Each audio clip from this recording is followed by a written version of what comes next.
$100,000 truck. Is it worth it? Looks pretty damn cool.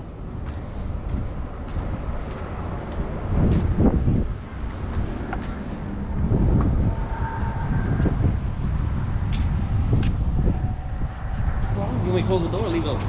You can leave it open. I mean, it doesn't matter. So can you tell me a little bit about it? So essentially, this is the actual Lariat. So that's what I ordered, right? Yeah, I think you ordered Lariat. It's gonna be fairly similar to yours.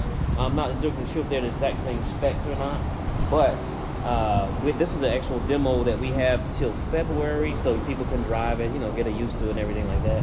So in driving it, you'll feel that torque. And unfortunately, it's raining today, so we torque it too hard. We're gonna end up with that front end will be back end will be in the front end.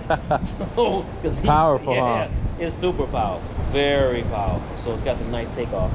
Yeah, so you know, obviously the front. You got the front here. Hold on a second. Yeah, I've seen. You seen it? Yeah, but we take a look at it. Yeah. So you can open it. So hold on, you can.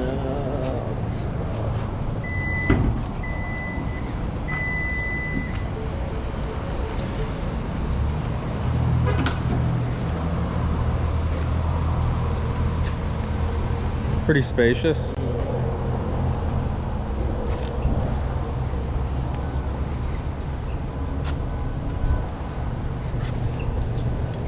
And then is the charge port just a button as well? You put it back down. Yeah. And does anything go underneath there or no? Okay. It's sort of built like a cooler where this actually is in where you can actually be able to store ice and stuff in there if you're going to the beach and use it as a cooler. What, below it? Yeah, it's pretty nice. It's a 400 liter. Yeah, right in there. Oh, that's cool. And then that's why it has a little drain right there, so you can drain it. Nice. And it's just a standard CCS1 charger? Which is what we have here, right there where that Mach-E is. So we use that to keep it charged up. That's the one down right there. And then I assume you're going to get the one in your house where they come and install it and everything like that. Yeah.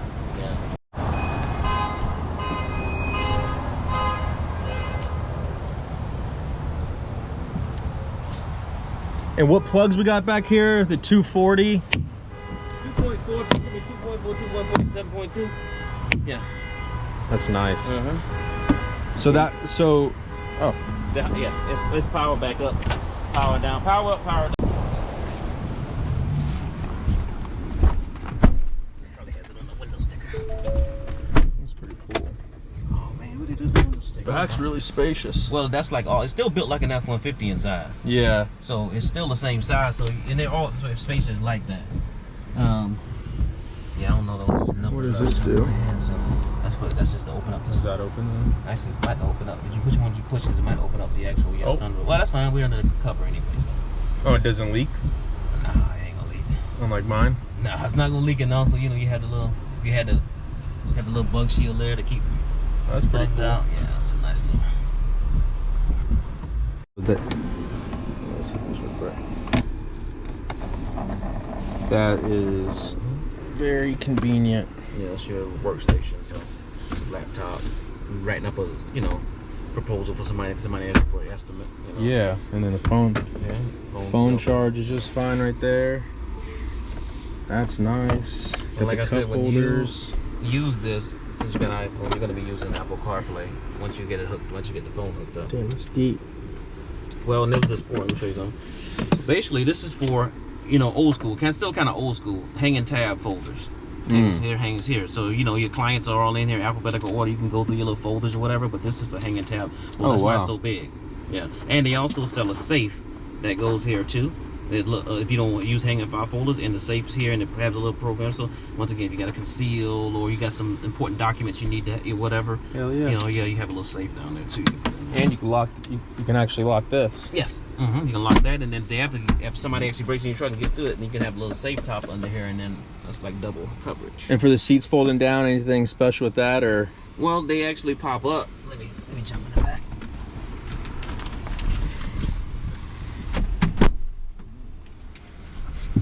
These seats come up right here. Oh hell yeah. Now you have a little storage area here. This actually flattens out if you don't need it. So that way you can tuck stuff underneath. Can you take it out completely? No, you can't take it out completely, but you can flatten it out and it's not in the way. Nice. But then otherwise you can put it in and just lock it. And most of the time you can actually have this up. I guess if you're a hunter and you laid your rifle in here or whatever, you keep it under the seat, be a little safer than just having it sitting out. All right, so there's truck tow mode, trip at, so 1.7 kilowatt hours, or 1.7 miles per kilowatt hour on that one. And once again, we're just driving it around the block, so that's not going to be too accurate. Yeah. Because we're not going anywhere. We're just riding around the block most of the time. Do you mean how big the battery is on this? The extended range? I don't know if this has the extended range battery on it, because again, this is just a demo. I'll pull a window sticker or not, and we got all that. We can answer all that for you. Yeah. That way and then, so what all does this do?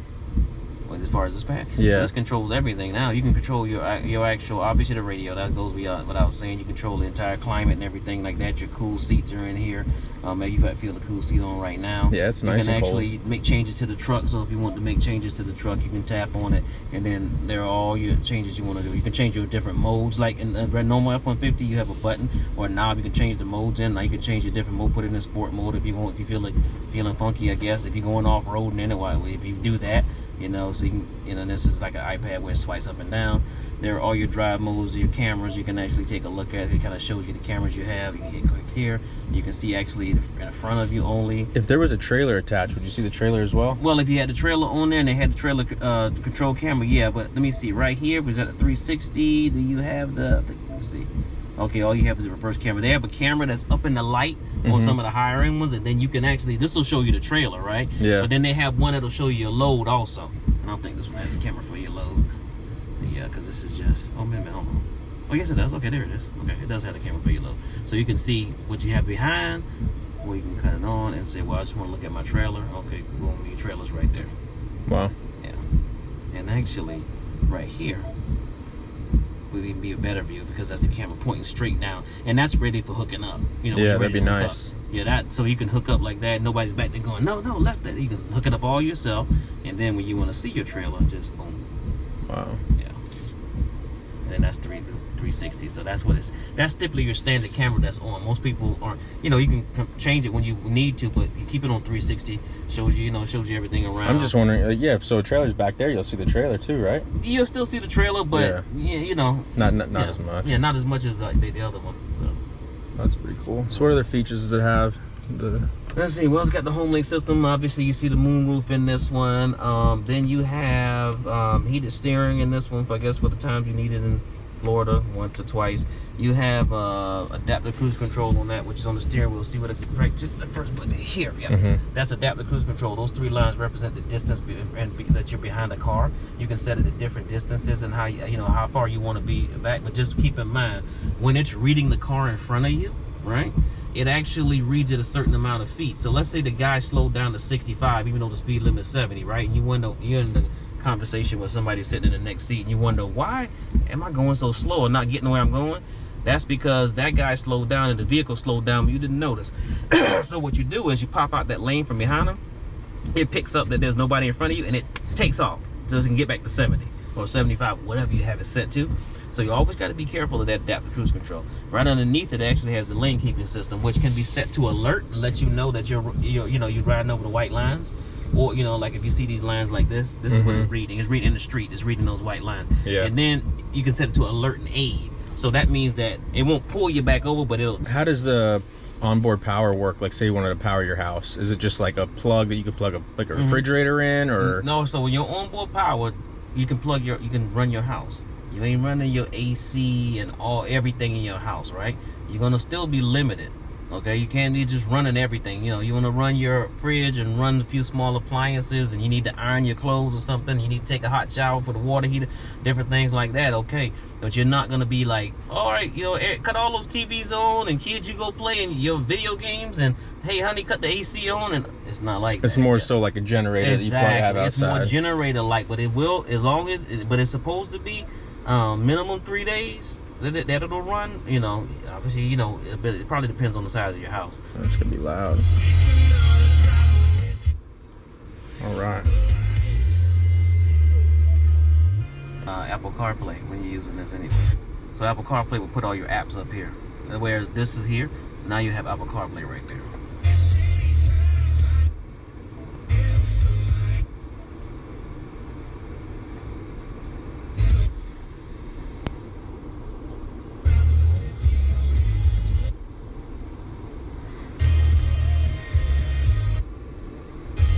So does it route you to charging stations, or? Charging stations are going to be on the app that you're going to have. You're going to have an app that goes with this vehicle, and you should be able to find charging stations in this here also. In 200 feet, turn right, then take the...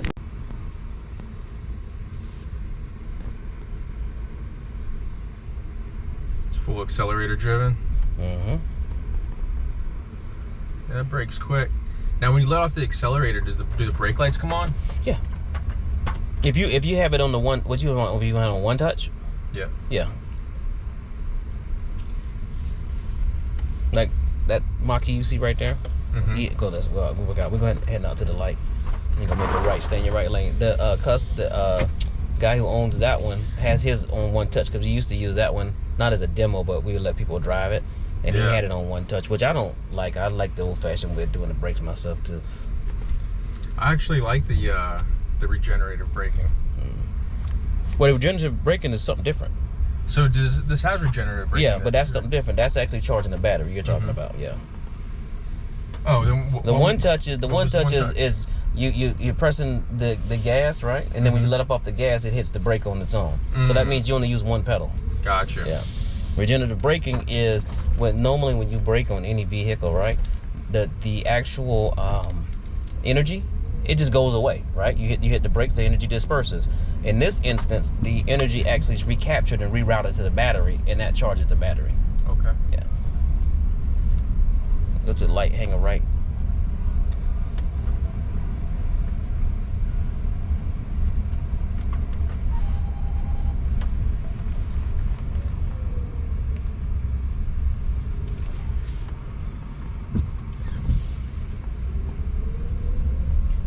So I got an Stay in the email. right lane. I got an email saying something like the new trucks are gonna have off-road tires. Is that right? I hadn't seen that one. Stay straight, keep straight. Yeah, it said something like to speed up the production, all the new trucks, all the new F-150 Lightnings are gonna have off-road tires. Really? So they're gonna have those aggressive tires? That's what they said? I think so. That's, I don't know if I bought a Lariat. If I wanted the aggressive tires on my Lariat, I want to put them on myself. But yeah, well, I don't think they're like the aggressive ones, but I think they're gonna have more tread on it. Okay. Maybe a lot of people were requesting that. Did they send that to you straight to your email? Yeah. Okay. So if Ford is updating you, then go with it. If Yeah. you're just hearing it off of a forum or you're just reading something on the internet, then can't put much into that. So what are the special features aside from? Hang on right here. What are the special features on this aside from just the electric part of it? And like what we already went over. Are there any other special features to it?